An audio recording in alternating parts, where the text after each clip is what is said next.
Descubre la vida a través de los ojos de aquellos que han vivido más que nosotros. Hablando con Gigantes, con Raquel Muguerza y Leonardo Herrera.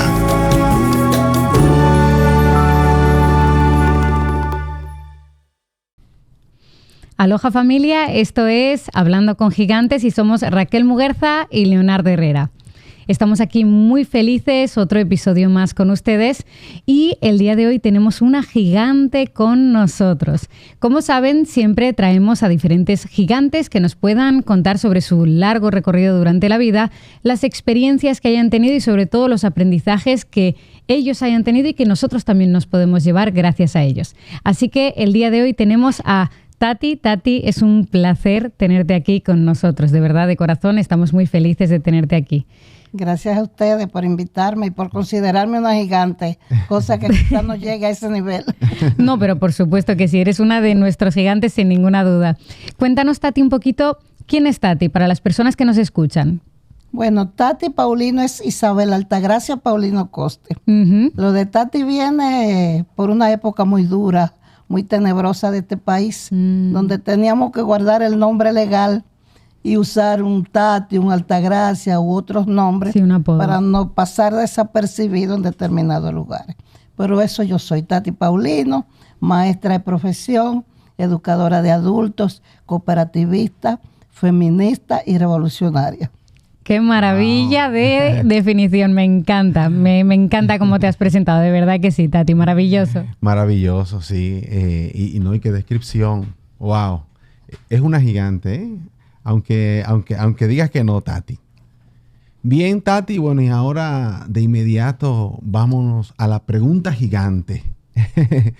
¿Qué recuerdo tú guardas con cariño en tu vida y que no te importaría volver a él? Son varios. Uno de tipo familiar, y es un día que mi padre respetaba todo. Y había que tener vacaciones obligadas. Éramos muy pobres. Digo, pobres no, teníamos muy pocos recursos. Y me llevó en bicicleta de San Francisco de Macorís a Santiago a pasar las vacaciones donde una hermana. ¡Wow! En bicicleta. En una bicicleta. Yo detrás y él delante ahí. Ese es un momento. Otro momento bello para mi vida fue cuando me puse en contacto con las indígenas mayas en Totonaquipán, Guatemala, en el altiplano. ¡Qué maravilla! Nosotros conocíamos a los indígenas por libros, por la historia. Claro. Pero verte en contacto con ellas, estar tirada en el piso, encima de las hojas de pino, con el olor a pino, ver en la olla grande en medio del patio cocinándose encima de piedra, y verlas a ellas con su faldita y sus delantales. Fue una experiencia que yo quisiera volverla a repetir. Fue maravilloso. ¡Qué belleza, Tati! Maravilloso, maravilloso. Y otro momento que para toda mujer es irrepetible, aunque se repite varias veces, pero cada uno es irrepetible. Cuando tuve a mi hija. Cuando tuve a mi hija me vi continuada, vi que le había dado a la sociedad una parte de lo que debo darle. Sí, como una parte de ti realmente, que luego perdura, ¿no? Por decirlo así de alguna manera, y qué bonito eso.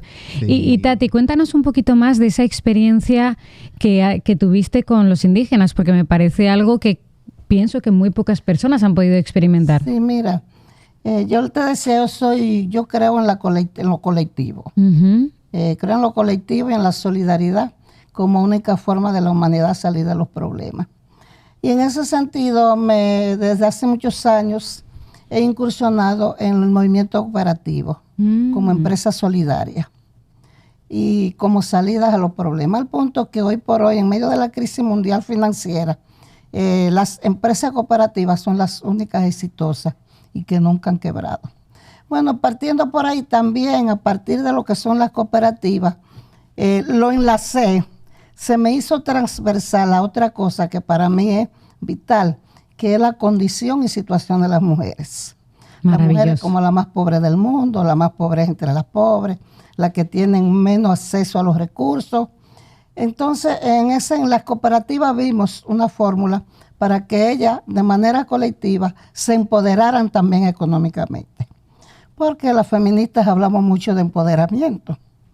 Pero hablamos de empoderamiento y no tomamos a veces en cuenta que empoderarse significa tener independencia económica. Totalmente. Porque la dependencia, ya lo decía Lenin, la opresión viene cuando el oprimido depende del opresor. Así es. Entonces, vimos en la cooperativa una forma de que esas mujeres salieran. Elaboramos un programa, se lo propusimos a la Alianza Cooperativa Internacional, que es el organismo de integración mundial de las cooperativas, y los asumieron, teníamos como sede Centroamérica, e empezamos con un programa con Centroamérica y el Caribe. Del Caribe estábamos nosotros. ¿Qué pasa? Había una oficial de programa por país, había un comité mujer por país donde desarrollábamos los proyectos económicos, y las oficiales de programa nos reuníamos en Costa Rica, que era la sede, todos los meses. Supervisábamos un país diferente cada mes, pero Guatemala y Costa Rica eran casi siempre la sede.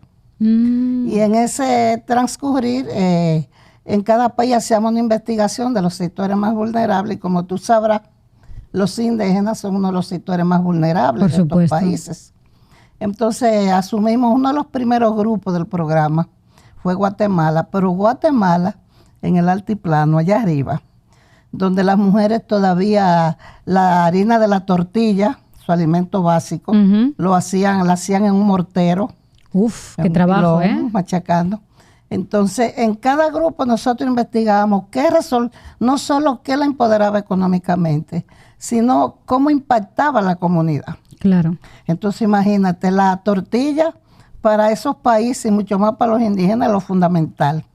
Y dijimos, no, aquí le vamos a comprar máquinas. Wow. Entonces, ahí se hizo un proyecto económico, llevamos a una de las indígenas a estudiar español con los ladinos, como nos decían, que ellos no confían mucho en los ladinos.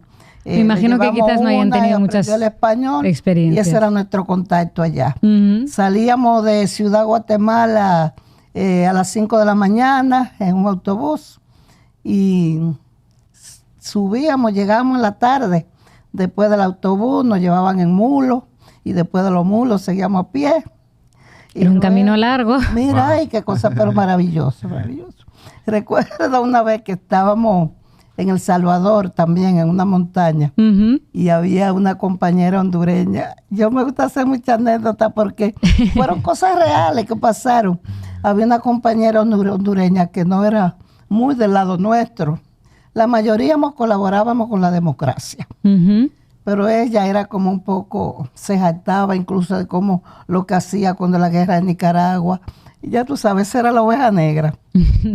Y sucede que cuando nos deja el autobús en El Salvador, en una montaña, ella no se quería desmontar porque tenía miedo. Ay. Y dice ella, no, es que tengo miedo. Mira, cerca de aquí tienen que haber guerrilleros. Y le digo yo, cerca de aquí, mira, ese que va a ir bajando, por ahí ese es un guerrillero. Y lo que lleva en ese saco es un arma. Casi que se nos muere. Pero mira, fue una experiencia preciosa, maravillosa. Es tu salir del área de confort en la que uno vive. Claro. Independientemente de nuestras limitaciones.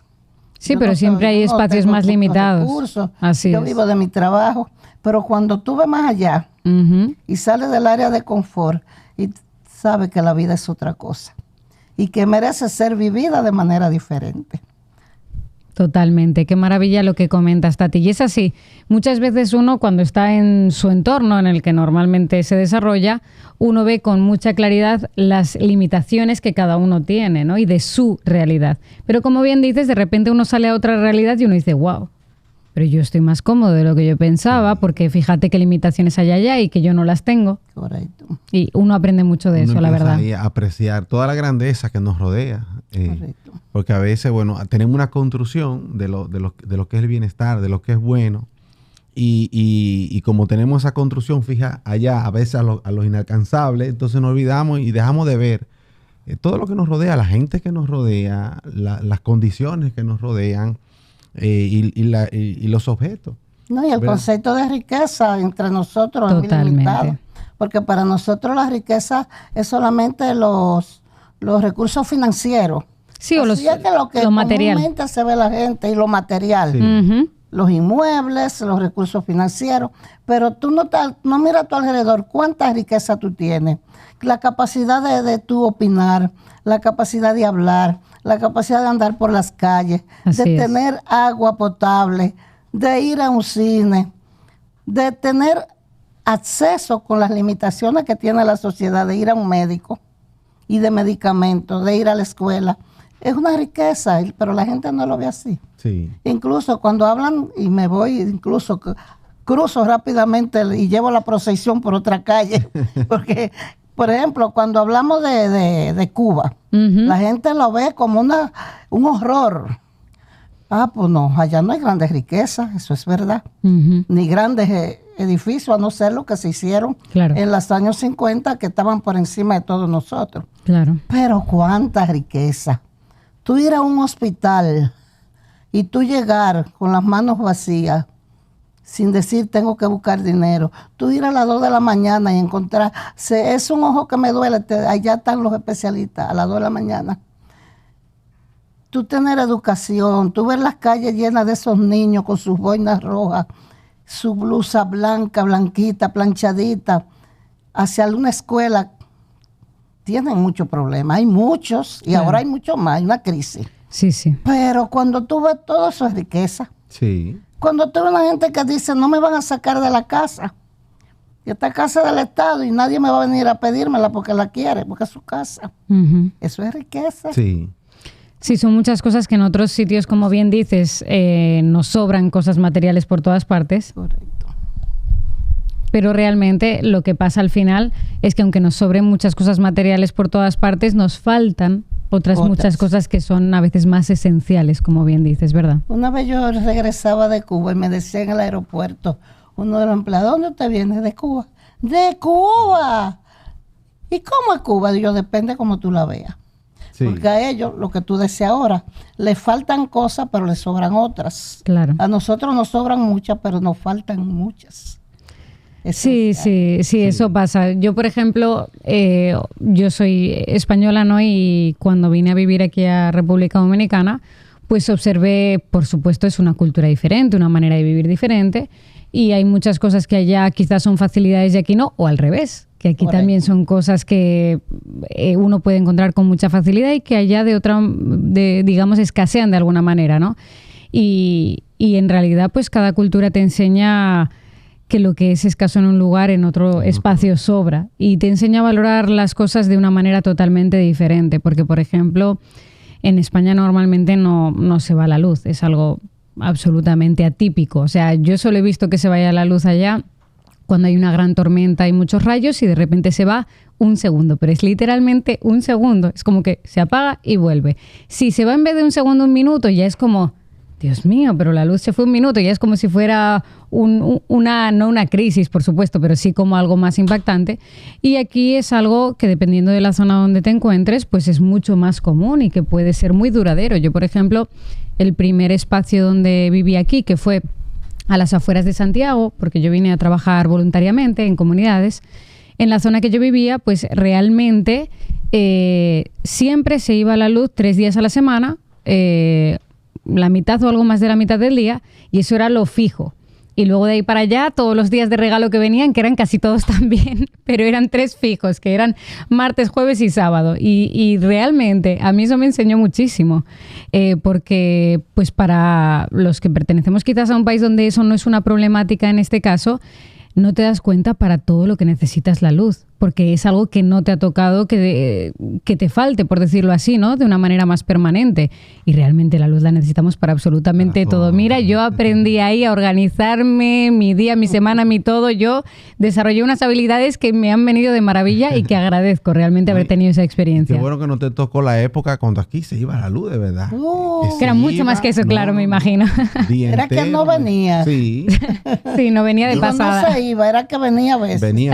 Ay, ay, ay. Yo recuerdo cuando, a propósito de la luz y dando estos viajes, como dice Tati, vamos por una procesión, por una calle y por la otra.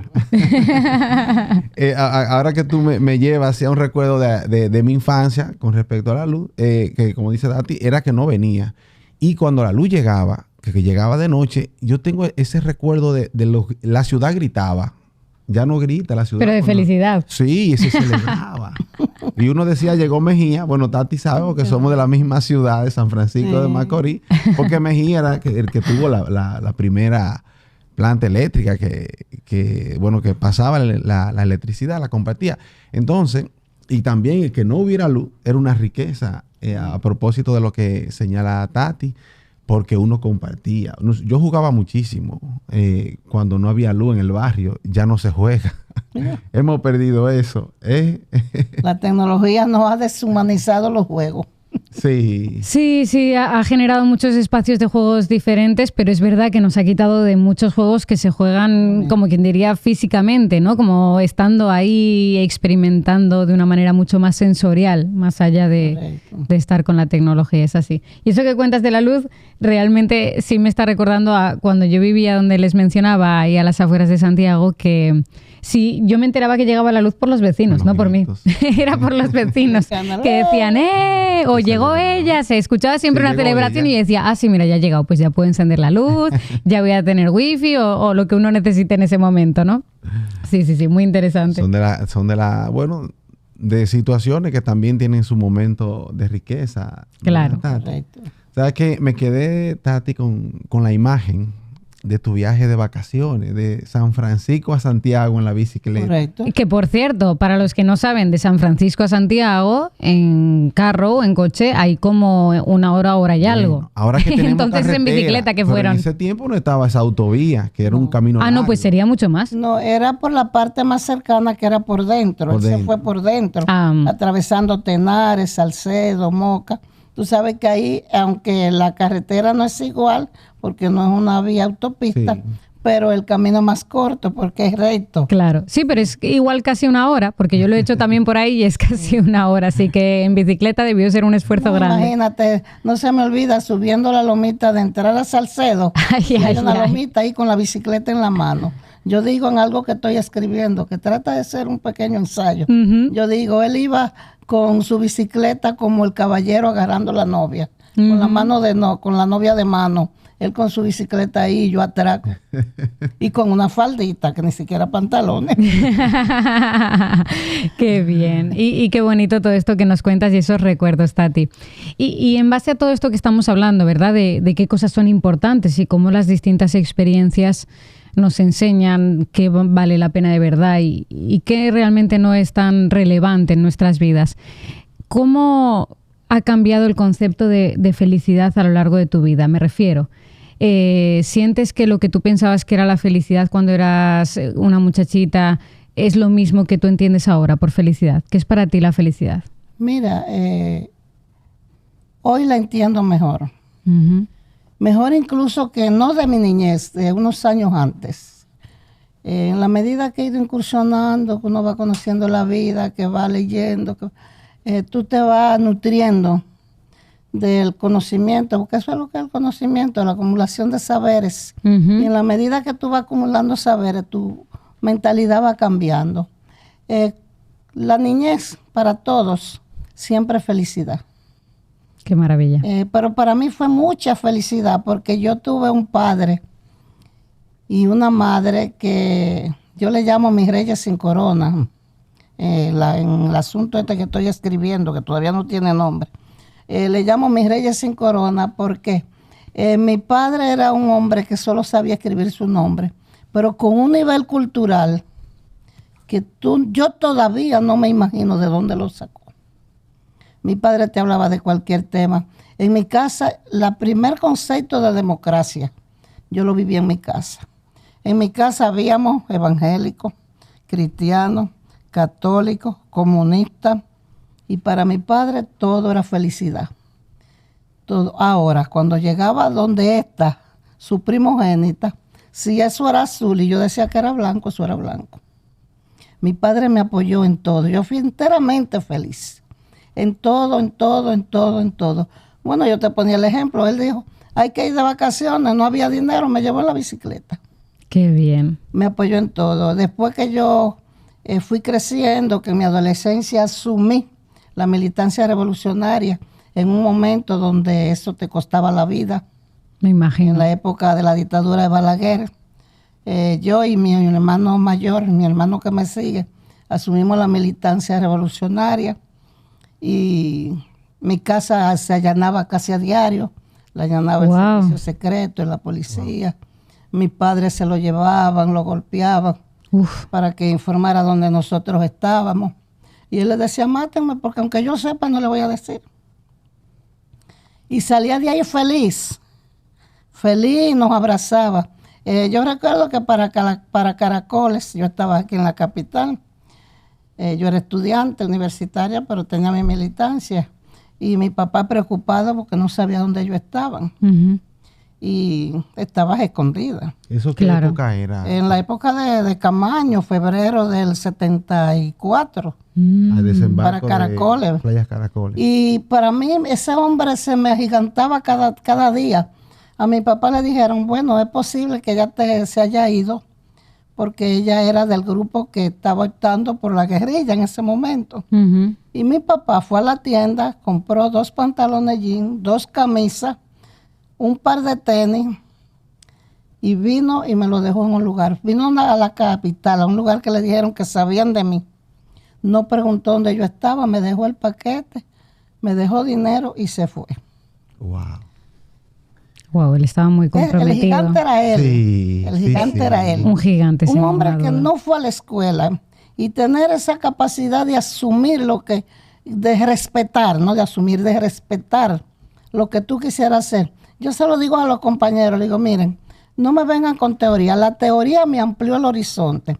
La teoría me le dio carácter científico a mis enseñanzas, a mis conceptos. Pero mis conceptos no vienen de los libros. Como decía mi hija, incluso parece que esto es una cadena. Mi hija en una entrevista que le hicieron, ella decía, mira, lo de científico social lo encontré en los libros. Ahora, lo que yo soy, mi creencia, lo encontré en mi familia. Es lo mismo, es una cadena. Entonces yo te digo, lo que yo soy hoy, desde el punto de vista de la conciencia, de lo que yo creo, de la sociedad que creo, por lo que lucho, eso los libros me lo explicaron. Porque aprendí lo que son las estructuras económicas, lo que son las estructuras políticas. Claro. Le di carácter científico a esa creencia, pero eso yo lo aprendí de mi padre. Sí, lo aprendiste en la práctica, en tus vivencias, en tu día a día. Fui enteramente feliz. Después, en lo que hacía también fui feliz, porque yo creía en eso. Estando en la cárcel era feliz y me daba fuerza. Siendo una niña, yo recuerdo que una vez me llevaron al Palacio de la Policía con una funda de volante, llamando una huelga. Ay. El jefe del servicio secreto decía, y esta mierda, voy a decir la palabra, sí, que esta cosita es lo que quiere tumbar el gobierno. Ay, y me daba con una goma. Uy. Y yo con 90 libras me paraba y me la paraba de frente. Y volví, me daba y volví, me le paraba de frente. O sea, eso era una felicidad, una fuerza, porque tú estabas haciendo lo que tú creías. Eso es. A mí nadie me impidió hacer. Y la felicidad está en que te dejen hacer lo que tú eres. Que te dejen ser tú. Y ahí es que está la felicidad. Entonces fui enteramente feliz en mi infancia por mi padre. Después que asumí ya yo mi destino, hacia donde yo quería llevarlo, asumí mi creencia, la he defendido, la practico. Entonces soy enteramente feliz porque nada me impide, nada, jamás me va a impedir yo ser como yo quiero ser. Qué maravilla, me encanta el concepto de felicidad que nos has dado, que va mucho más allá de lo que normalmente se concibe ahora como felicidad, así que me parece maravilloso. Y nos cuentas, Tati, sobre que te apresaron, que tú lo cuentas con total naturalidad, pero realmente es algo impactante, ¿no? Cuéntanos que... Y en la época también, que no era una época... No, donde hubiera ningún tipo de respeto, me imagino yo, o cuidado a la persona que se apresaba, por lo que nos estás contando, si te maltrataron con total facilidad. Sí, exacto. Bueno, yo digo que la juventud de ahora, la juventud, si es juventud es de ahora, perdona la redundancia. La juventud hoy no entiende que la vida, que para llegar aquí a donde estamos, para hacer lo que se hace hoy, costó mucho. Y hay una gran diferencia entre lo que fue y lo que tenemos.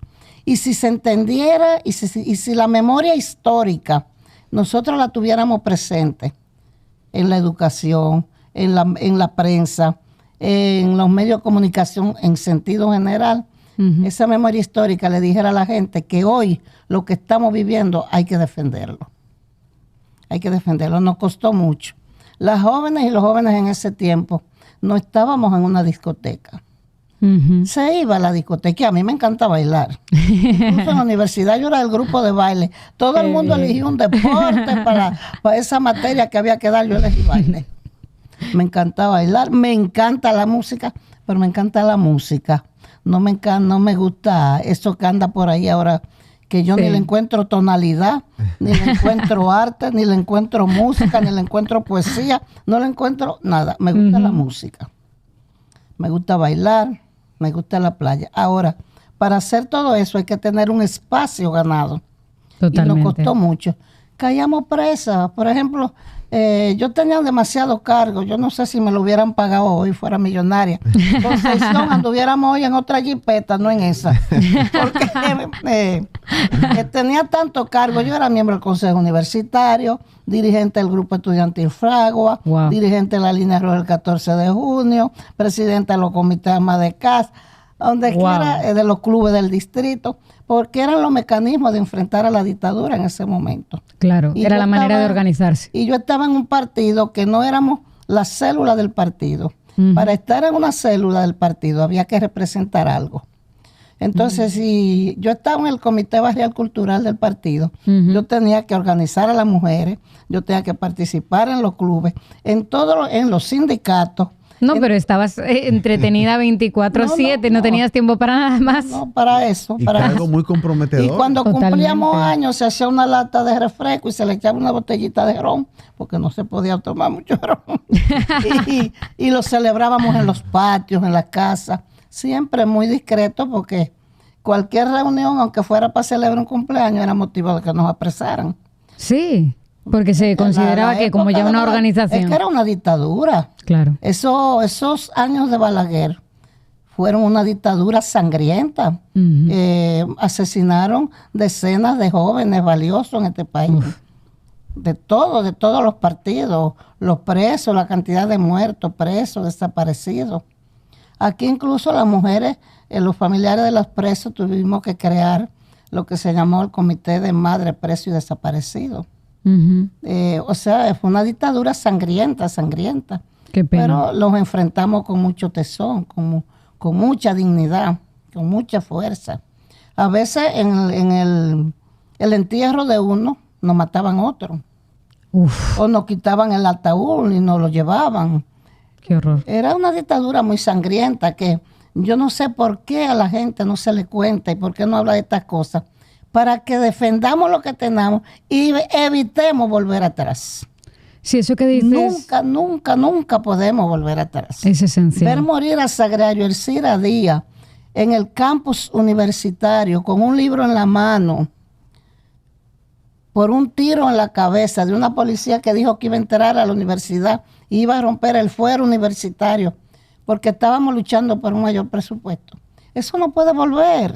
Qué horror, de verdad. Y los jóvenes tienen que dejar un poco de manejarse en el chateo y buscar la historia, hurgar en la historia para que no lo pasen. Porque mira, los hablamos con mucha dignidad, los hablamos con mucha fuerza, pero no queremos que vuelva. Yo no quiero ver a mi hijo enfrentando de nuevo esa situación que yo enfrenté. Yo me imagino que es qué situación tan fuerte y tan horrible, Tati. Ahí está en la lista de los muertos, de los exiliados. La primera medida del gobierno del PRD, cuando ganó el poder, fue liberar los presos políticos y el regreso de los exiliados. Yo recuerdo en una madrugada nos fuimos a esperar a Iberia, que venía con todos los exiliados que venían con escala por España, porque estaban la mayoría en Francia, en Europa. Y fueron miles y miles de presos, miles de exiliados que tuvieron que dejar su casa. Entonces, eso hay que decirlo, eso hay que hablarlo, porque no podemos seguir vivir bailando nada más y soñando. hay que defender lo que tenemos. Tienes toda la razón con eso que comentas, Tati, porque muchas veces, como dices, eso no se habla, no se tiene presente, como si no hubiera pasado. De alguna manera se olvida, porque al no conversarse o no conocerse por las nuevas generaciones, queda en el olvido, como si no hubiera pasado. Y como dices, es un riesgo, porque incluso no solo hace que no valoremos lo que ahora sí tenemos y que, como bien dices, ha costado demasiado esfuerzo por parte de muchos, sino que se puede caer en eso, porque lo que no se conoce Correcto. se puede repetir. Un pueblo que no tiene memoria es condenado a volver al pasado. Literal. Sí, a volver a repetir su historia. Es así. Es así. Wow. Totalmente La verdad impactante. es que, escuchamos a Tati contar eso, pero fue una época bastante fuerte. Yo que creo que ni que apenas gateaba quizá en esa época. Pero en estos días me ha tocado trabajar y bueno, con unos grupos de compañeros trabajamos un performance en homenaje a William Miese, que era un joven, bueno, que de tu generación. De mi casa. Y bueno, nosotros a través del teatro interpretando la vida de William y el momento como terminó, que fue que se lo llevaron, lo torturaron hasta destrozarlo. Lo asesinaron en la cárcel. Ese día estaba mi padre preso. Y mi padre oía los lamentos. Cuando mi papá salió, dijo, lo mataron. A mi papá se lo fueron a mi casa porque en ese entonces habían 3 dirigentes estudiantiles que buscaban William Miese, Milton Niloné y mi hermano, Jo Paulino. A Jo, mi hermano, lo sacamos y lo mandamos a Santiago porque ya sabíamos que lo iban a matar. Y William, el día que mataron a William, allanaron mi casa buscando a mi hermano y al no encontrarlo se llevaron a mi padre. Wow. Qué fuerte. Y esa era la vida. Qué fuerte y qué miedo. O sea, no me imagino vivir con ese miedo, que muy valientes por parte de ustedes, por supuestísimo, ¿no? Ser coherente con lo que uno cree, con lo que uno piensa y con las acciones que uno tiene, más el riesgo que eso suponía. Me parece algo impresionante y digno de admirar realmente, Tati. De verdad que sí. Recuerdo que nosotros decíamos, para estar en ese momento militando había que tener resuelto la contradicción entre la vida y la muerte. Así es. Si te pones a pensar que te van a matar o que tú puedes salir y no volver, no lo haces. Entonces tú tienes que tener resuelto esto. No hay una contradicción entre la vida y la muerte. Claro. Sí, uno estar concienciado de que eso era lo que había, ¿no? Si uno quería enfrentar todo eso, wow. Yo recuerdo en el performance que hicimos, que interpretamos la vida, los momentos, lo que hacía William, los grupos estudiantiles, lo que estaba, su trabajo que hacía de secretario en la UAS, la zapatería, cómo trabajaba. Y recreamos una escena cuando él llegaba a la casa creo que era de Pedrito Zafadí, no recuerdo ahora a quién era, y él decía, me van a matar. Le decía a él esa frase, pero que nunca, porque lo iban a golpear tanto para que hablara, y él nunca iba a denunciar a sus compañeros. Esa frase la dijo y así fue. Con 19 años, ¿verdad? Era correcto, jovencito. Un muchachito. Un niño. Wow. Un niño. Impresionante. Acostado, ¿eh? Eso es bueno. Son momentos muy fuertes, recordarlo. Pero hay que recordarlo, como dice Tati, hay que tener memoria, porque estar donde estamos y como estamos ahora acostado, y hay que apreciarlo. Esto hay que cuidarlo. Y hay que cuidarlo con una actitud, defenderla con unas acciones todos los días. Que cuidar esto no se reduce a tener cosas, a tener comodidades, nada más. Y nos contabas, Tati, además, en otro momento, ¿verdad? Conversando contigo, nos contaste una experiencia en la que, pues bueno, te apresaron, como bien decías, y como que les habían hecho ahí una emboscada, ¿no? ¿Qué fue eso que les prepararon allá? ¿Cuál sería de los casos? De las mujeres que les metieron ahí en la cárcel. celda, sí. No, era una costumbre de la dictadura. A las mujeres revolucionarias, tratar de denigrarla, golpearla en la cárcel. Uf. Y en una ocasión estuvimos presas 3 muchachas. La que tenía más años tenía 19 años. Teníamos 17, 19, no, yo tenía 20. Sí, pero igualmente eran muchachitas. ¿Y por qué razón fue? Nos introdujeron en la celda, en la Victoria, en la cárcel de la Victoria, un grupo de prostitutas con el fin de que nos golpearan. y ellas eran 7, nosotros éramos 3. Y de las 7, solo una quiso enfrentarnos. Y las 6 que fueron con ella, le dieron una golpiza que hubo que sacar. Tuvimos nosotras que quitárselo. Ay, Dios mío. ¿Y por qué? Bueno, porque uno de los sectores que más nos apoyaba, a los revolucionarios, eran esos sectores. Las mujeres prostitutas nos apoyaban mucho. Tenían mucha conciencia. Y yo recuerdo que una de ellas me decía, en conversaciones que teníamos muy humanas entre mujeres, ella me decía, no, pero es que te lo digo con las palabras, ustedes van a editar, es que los comunistas no quieren saber de los cueros. Entonces yo le decía, no, le hacíamos una explicación, no, mira, nosotros tenemos otra visión de por qué ustedes lo hacen, le damos la oportunidad de que se eduquen, de que trabajen, de que no tengan que vender su cuerpo, pero eso no quiere decir que el concepto de prostitución no es nada más la que se vende. El que la compra es más prostituto que la que se vende. Sí, ahí Entonces está le el hacíamos ese problema. tipo de explicación y ellas siempre nos ayudaban, nos cuidaban. Incluso por la noche hacían guardia para que nosotras pudiéramos dormir un rato. Wow. Porque no nos atrevíamos a dormirnos todas, porque no sabíamos qué podían pasar? hacer con nosotras. Y ellas hacían guardia para cuidarnos. Wow. Cárcel. Qué maravilla que hubiera esa hermandad, ¿no? De alguna manera, qué bien. Sí, sí. Qué bueno. ¿Y por qué supuestamente fue que les apresaron? Que me imagino que no sería ninguna razón de peso, ¿verdad? Pero por curiosidad. Era de mucho peso para ellos. En realidad sí. Era mucho peso porque yo era militante de un partido comunista. Claro. Era dirigente estudiantil, que en ese momento ser dirigente estudiantil era el más grande comunista para ellos.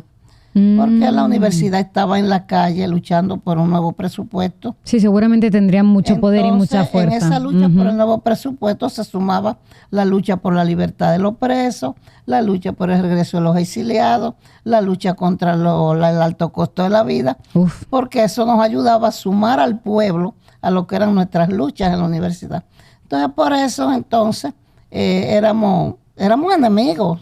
Claro. Y éramos enemigos. Claro. Nosotros los considerábamos nuestros enemigos y ellos también. Claro. En una ocasión era porque me acogían con unos volantes, en otra ocasión era en una redada en la universidad, en otra ocasión era en un micromeeting, en una manifestación.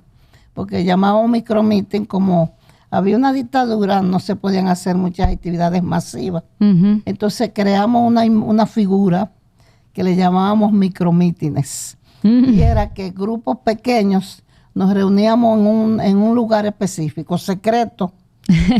Entonces en ese lugar de un momento a otro venía uno con una bandera roja y daba la palmada y salíamos y tirábamos 2 o 3 consignas, llenábamos el lugar de volante y a correr se ha dicho.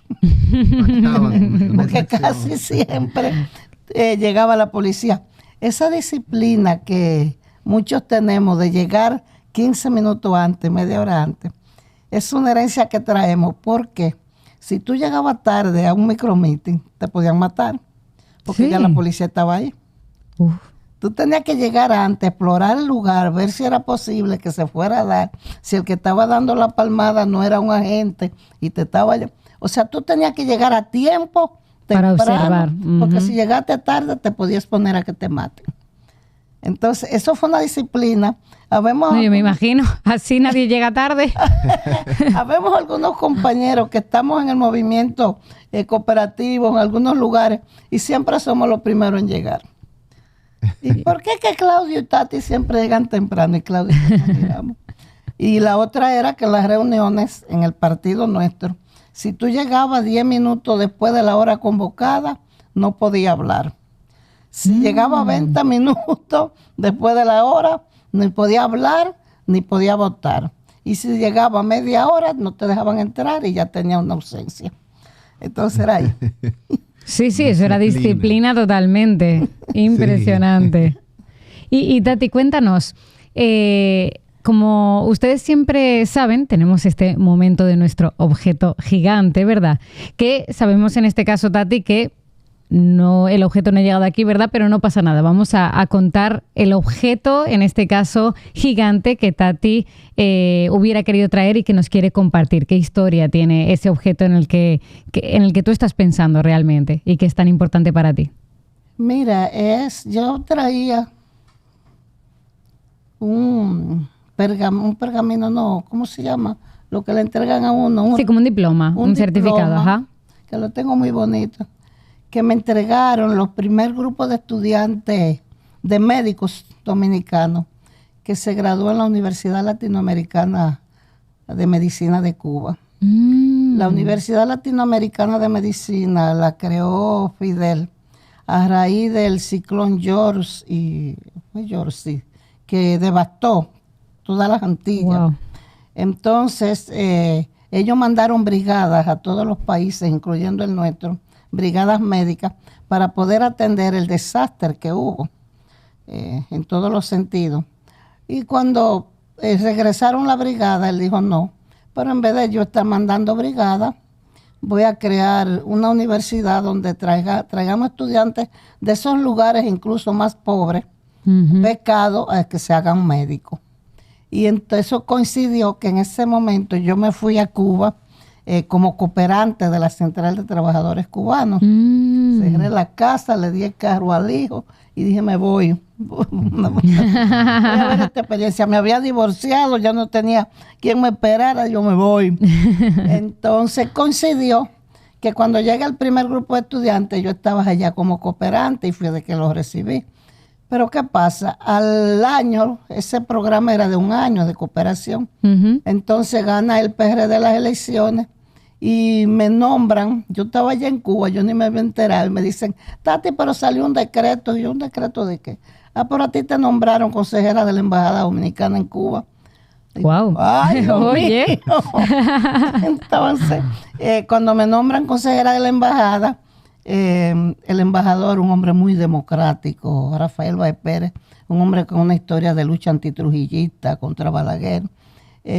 Rafael Báez Pérez, que era el embajador, me dice, no, tú te quedas aquí conmigo, me nombran y me pone a atender a los estudiantes. Teníamos estudiantes en la isla entera, porque Cuba tiene universidades en toda la isla. Claro. Y tiene una característica, que es un caimán, y la distancia entre una ciudad y otra son muy largas. Sí. Por ejemplo, cuando me tocaba atender a los estudiantes de Santiago, yo tenía que irme en avión. Sí, porque por tierra, yo tuve la experiencia de hacerlo por tierra y, oye, eso fueron todas las horas del mundo. Nos fuimos en avión y vinimos por tierra y pues, fue un día entero, ya tú sabes. Sí. Entonces, ¿qué pasa? Esos estudiantes se convirtieron en mis hijos. Yo iba como diplomática y yo le atendía diplomáticamente en nombre del gobierno, en nombre del Estado Dominicano, y cuando acababa le decía, ahora se acabó la diplomacia, ahora vengan a darme cuenta que le voy a caer a fuetazo todito. Y era así que nos tratábamos. Los sábados y los domingos mi casa era una embajada, cogían todos los estudiantes y dormían hasta en el piso. Ay, fin de la historia, ellos me asumieron como su madre al punto de que cuando me enfermo aquí, se me aparecen en bandadas. Ay, la bandada qué de la lindo. bata blanca, me parecen. Qué lindo. La mamá de los pollitos. Entonces, cuando ellos vinieron, nosotros logramos incluso que el gobierno dominicano y la Universidad Autónoma le hiciera un, ¿cómo se llama esto? El reconocimiento del título inmediato. Y cuando se lo dieron, hicieron un acto muy lindo y me entregaron un pergamino. Y cuando yo fui a tomar el pergamino, me lanzaron todos los vijretes, me lo tiraron. Yo me llevé uno a la casa y yo traía uno de los vijretes. Ay, qué preciosidad. Mira, todavía me pongo... Sí, casi hasta yo, realmente. Qué experiencia tan bonita. Se pararon y me lanzaron todos los vijretes. Qué bello, qué bello. Y qué preciosidad. me entregan un certificado bellísimo. Qué cosa tan linda, Tati. Realmente cuando uno está en el mundo educativo, relacionado con estudiantes, en todas esas experiencias de aprendizaje y de crecimiento, ¿no? de todos esos alumnos. Eso es algo tan bonito y cualquier mínima palabra o reconocimiento que te dé un alumno hacia ti, eso es el pago más grande que te puedan dar. Eso no tiene precio. Pero esos estudiantes, yo quiero que sepa, ahí no pasaba una fecha patria. La Navidad, esa fiesta con esos estudiantes era un día, una noche entero. Y mira las experiencias que pude tener con ellos. Un día me dice el embajador, Tati, búscate un lugar bonito para la fiesta de este año. Digo, ay, Dios mío, lugar. Y recuerdo que había un club en La Habana, universitario, el club universitario. Digo, voy para allá a ver si me lo prestan. Cuando llego, veo una tarja. Club Universitario Gustavo Mejía Ricard. Mejía Ricard. Yo conocí a Tirso Mejía Ricard, dirigente del PRD. No sé si tú le dices un intelectual. Sí, por supuesto. Dijo Mejía Ricard. Ajá, cuando me pongo a investigar, el muchacho era sobrino de Tirso Mejía Ricard, hijo de Adolfo Mejía Ricard, un hermano de Tirso que vivió en Cuba y murió, vino aquí en la guerrilla a luchar contra la dictadura y te dejó ese hijo allá. Wow. Y el muchacho lo mataron, él administraba el club y denunció unos robos en la época de Batista, que de la dictadura también, porque esa era la época de la dictadura en América Latina entera. Sí, Batista, fue algo Venezuela, como a tiempo todo el mundo. Haití, Dominicana, y lo asesinaron. Digo yo, ay Dios mío, mira, bueno, después hicimos un acto, o sea, los estudiantes se mantenían atentos a todo lo que era el país, la cultura. Yo le tenía su grupo de baile, su traje le buscaba su traje de baile folclórico. Wow. Teníamos grupos típicos.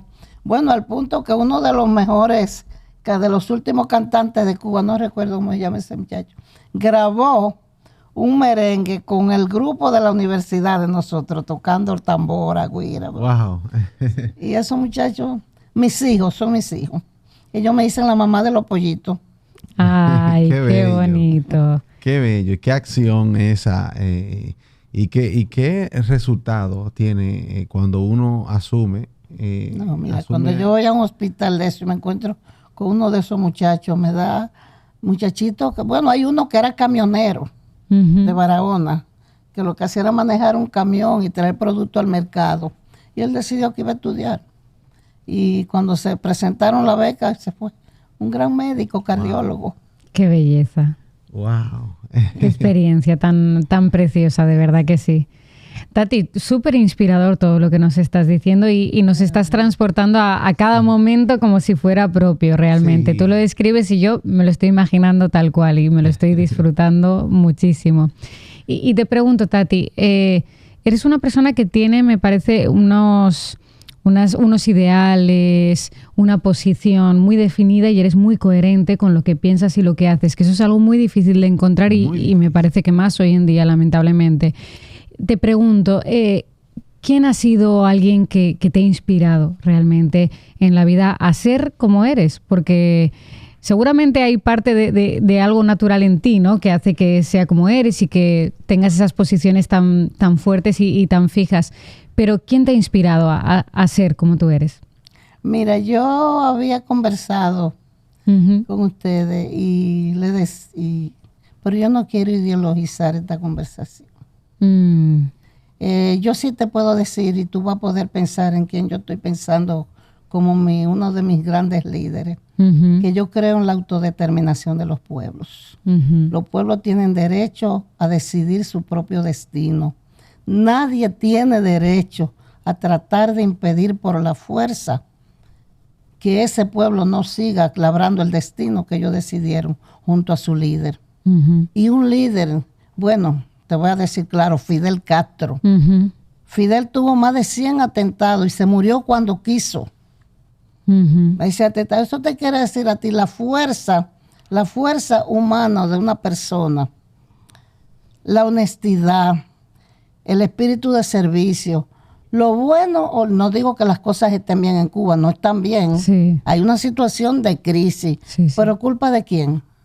Culpa de un imperio que crees que puede terminar y decidir el destino de los pueblos, que ellos son los dueños del mundo. Y no es así. Por pequeño que sea un pueblo, tiene derecho a decidir por dónde va y qué quiere. Totalmente. Entonces, para mí, eso es una inspiración de dignidad, de honestidad, de entrega. Yo supe ver a Fidel ¿Coincidieron? Yo me encontraba varias, antes de ser diplomática. Lo veía más que después de ser diplomática. Ah, sí. No, porque tú sabes que la diplomacia tiene sus reglas. Claro. Y entonces a quien le tocaba a lo mejor era el embajador. Si el embajador no iba yo, pero claro. Antes yo lo tuve más cerca de él. Te estoy hablando en mi condición de cooperante, claro, y mi condición de solidaria con el pueblo cubano. Entonces, ¿qué te digo? Yo creo en eso y nadie puede quitarle eso a nadie. Sí. Nadie puede quitárselo a nadie. Es como nosotros. Nosotros hoy estamos frente a una lucha. El presidente Luis Abinader tiene una posición de defensa al país. Nadie puede obligarnos. Tenemos que ser solidarios con el hermano pueblo haitiano. Son nuestros hermanos y tenemos que ser solidarios con ellos. Ahora, como nación, nosotros no podemos asumir la nación haitiana. Somos dos naciones diferentes. Y hay países más ricos, incluyendo los que se entrometen en todo, que sí pueden ayudarnos con esa carga. Pueden ayudarnos. Y te reitero, creo en la solidaridad de los pueblos. Creo que no podemos darle la espalda, pero no nos pidan por Dios que los asumamos. Porque nosotros somos un pueblo, un país en vía de desarrollo, como dicen. Yo no sé si es en vía de desarrollo, subdesarrollado. Ahora las tesis económicas, entre comillas, te crean muchos adjetivos que nada tiene que ver con el desarrollo humano. No, para nada. Entonces, ¿qué te digo? Tenemos que ser solidarios, pero por Dios no me pidan que lo asuma. Claro. Entonces, para mí, Luis Abinader está asumiendo una actitud digna y cuidadosa, porque por otro lado lo critican. Algunos se lo critican porque está permitiendo y por otro lado quieren que él asuma, que nosotros como país asumamos esto. Eso no es posible. Eso no es posible. Entonces, liderar un país, ser líder de un país en un momento como este, mira, hay que tener conciencia y cerebro bien claro y bien puesto. Totalmente. Sí. Entonces, ese liderazgo que vi en ese país, que lo viví, porque yo viví no como diplomática, aunque la gente a veces me dice, no, pero que los diplomáticos viven bien en todas partes. Yo no entré a Cuba como diplomática. No, fuiste como cooperante. Y como cooperante uno no tiene grandes beneficios. Bajo el brazo, sin bolsa. Haciendo un trabajo. Así es. Sin bolsa, con un cubano, con un carro Lada, y que me daba 10 litros, no galones, de gasolina al mes. Que eso para moverse 2 o 3 nada. ¿Tú me entiendes? Entonces yo te estoy hablando de algo que yo viví y que nadie me lo contó, ni me lo inventó, ni me lo puso más grande, ni más chiquito. Yo lo viví. Claro. Y tengo conciencia del tamaño que tiene. Claro, claro que sí. Y qué interesante todo eso que mencionas, Tati, de verdad, y de las vivencias que has tenido, que no son las de cualquier persona. Tú las cuentas todas con total naturalidad, pero realmente no solo es una vida muy interesante, sino unas vivencias totalmente atípicas, ¿no? Y dignas de valorar sin ninguna duda. Y volviendo un poquito, Tati, a justo el inicio con tu presentación que te defines como feminista. Cuéntame sobre eso, porque yo sé que tú has colaborado en muchísimos proyectos, organizaciones, agrupaciones y demás que tienen que ver con el trabajo con las mujeres, el estar a favor, la hermandad hacia las mujeres y el desarrollo, ¿no?, de este sector. Entonces te pregunto, ¿te identificas como feminista? ¿Qué es para ti el feminismo, ¿no? Porque muchas veces pienso que las personas están muy confundidas a veces con el concepto de feminismo y la gente no lo tiene muy claro.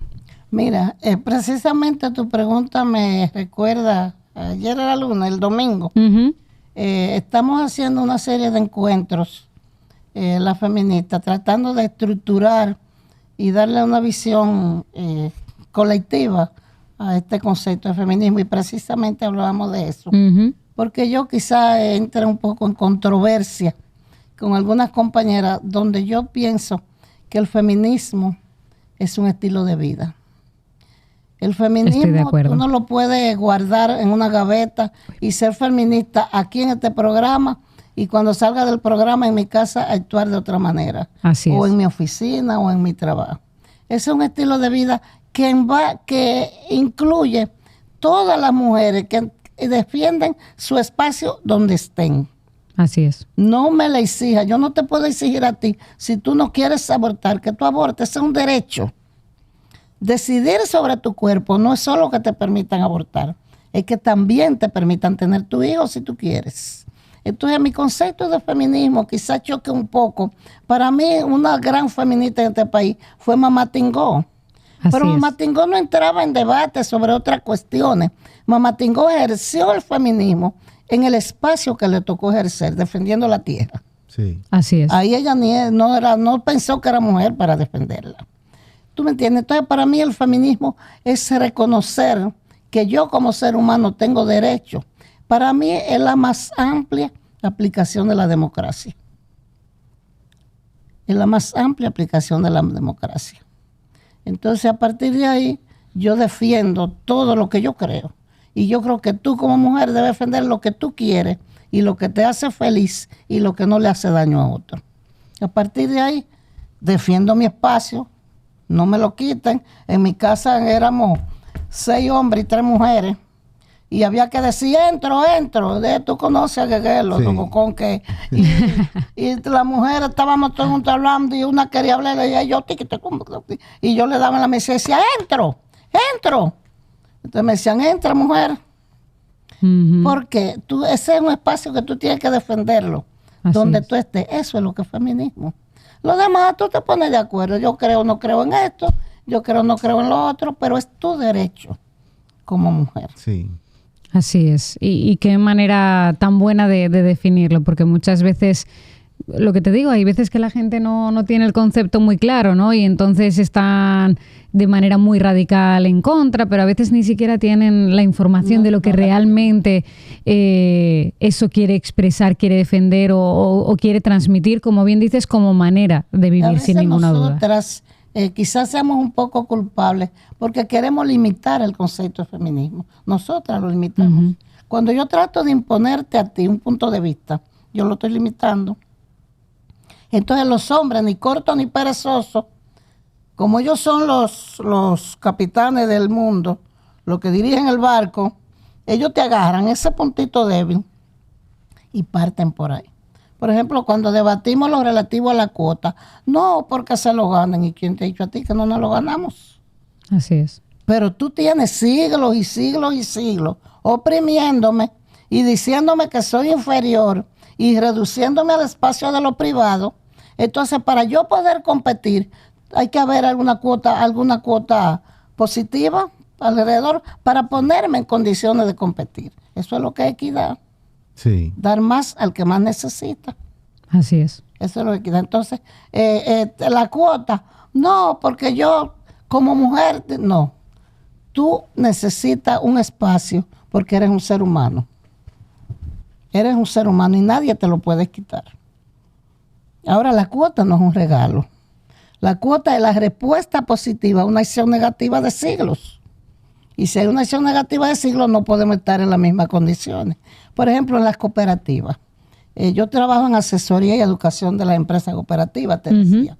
Y yo me encuentro que voy a una cooperativa, tienen la galería de los expresidentes. Qué bueno que le llamen de los expresidentes, porque no hay mujeres. Así es. Pero cuando tú vas a la membresía, si hay 100 socios, 60 son mujeres, o 65, o 70. Sí. ¿Tú me entiendes? Entonces yo te digo a ti, ¿dónde está la equidad? ¿Dónde está la igualdad? ¿Y dónde está la democracia?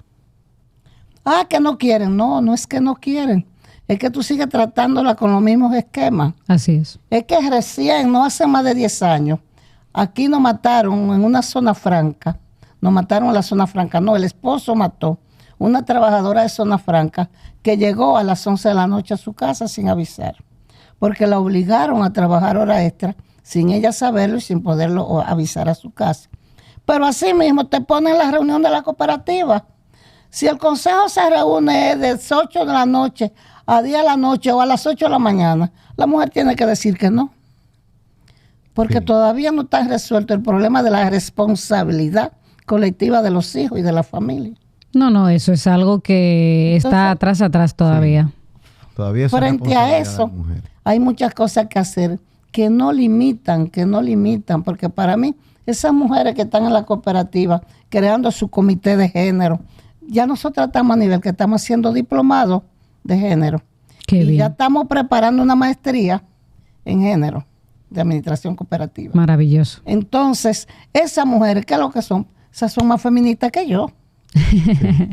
Porque es muy bueno encontrarnos nosotras, las que tenemos una idea alrededor de esto, las que defendemos ese espacio, las que creemos que tenemos derechos, condiciones. Muy bueno, nos sentimos felices debatiendo. Duro cuando tú te sientas en esa mesa con 5 hombres y 2 mujeres. Eso hay que enfrentarlo. Eso sí es duro, para tú enfrentar, para tú permitir que te dejen hablar, para que te respeten el espacio. Entonces, para mí esas son feministas, esas mujeres de los partidos. De los partidos políticos. No, que son de los partidos.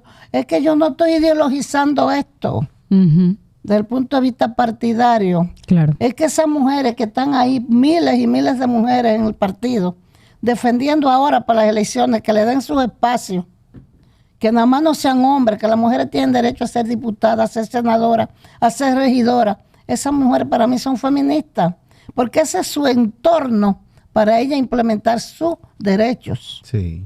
Entonces, no, y están ya haciéndose un espacio en un lugar donde no lo hay.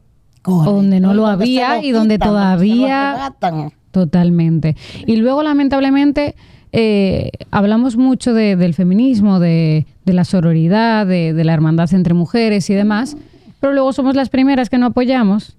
Luego, y también hombres feministas que tampoco apoyan, no solo las mujeres, por supuesto, en el sentido de que de repente, como dices, ocupan puestos políticos o desean ocuparlos y no nos preocupamos de apoyar eso, ¿no? Cuando realmente debiéramos estar detrás de ese avance. ¿Quién hace la ley? Los hombres. Así Pero es. nosotros no apoyamos para que las mujeres estén presentes y hagan valer nuestro punto de vista, nuestro deseo, nuestras necesidades, nuestros intereses. Sí, que pasan desapercibidas prácticamente siempre. Es así, Tati. Sí, Tati.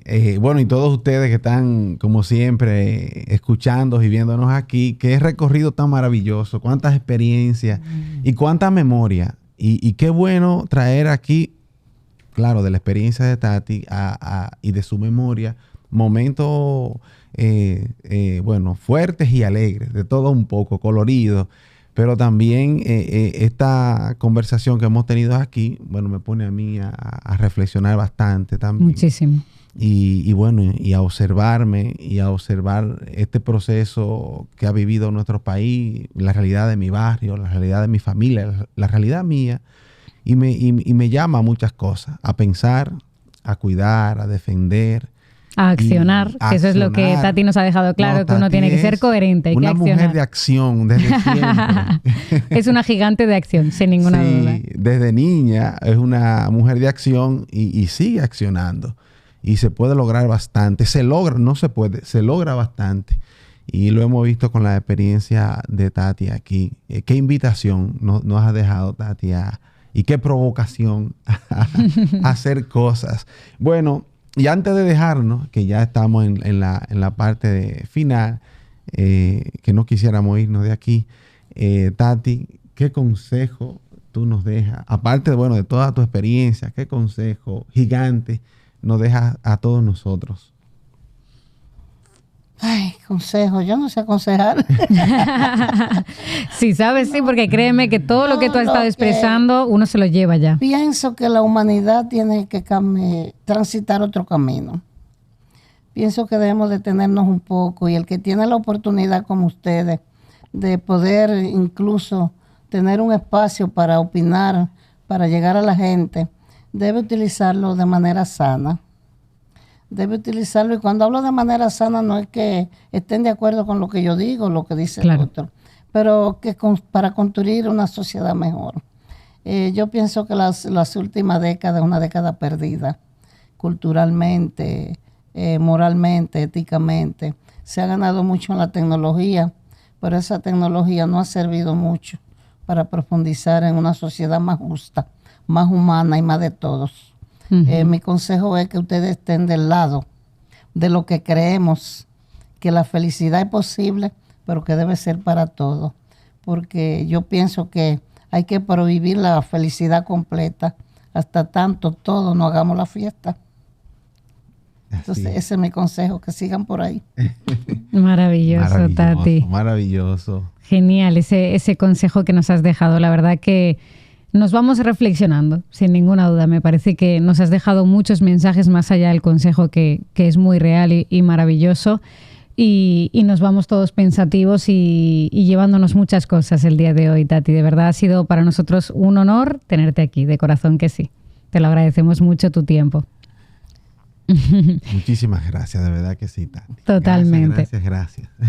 Como bien saben, nos pueden encontrar en las distintas redes sociales donde pueden ver, pues bueno, distintos clips que les vamos dejando, también los capítulos completos en Spotify, Apple Music, en YouTube y en otras plataformas. Y estamos ahí para brindarles, como siempre, todo este contenido que queremos que les genere un impacto y, por supuesto, un impacto positivo, que ustedes se puedan llevar, que aprendan, que reflexionen sobre todo como nosotros y que se queden pensando en muchas cosas que a veces en el día a día no le ponemos tanta atención o que no conversamos y que realmente es importante ponerlo sobre la mesa y hablar sobre estas cosas en algún momento.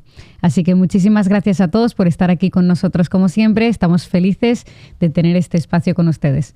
Un abrazo para todos. Gracias. Hasta la próxima. Chao.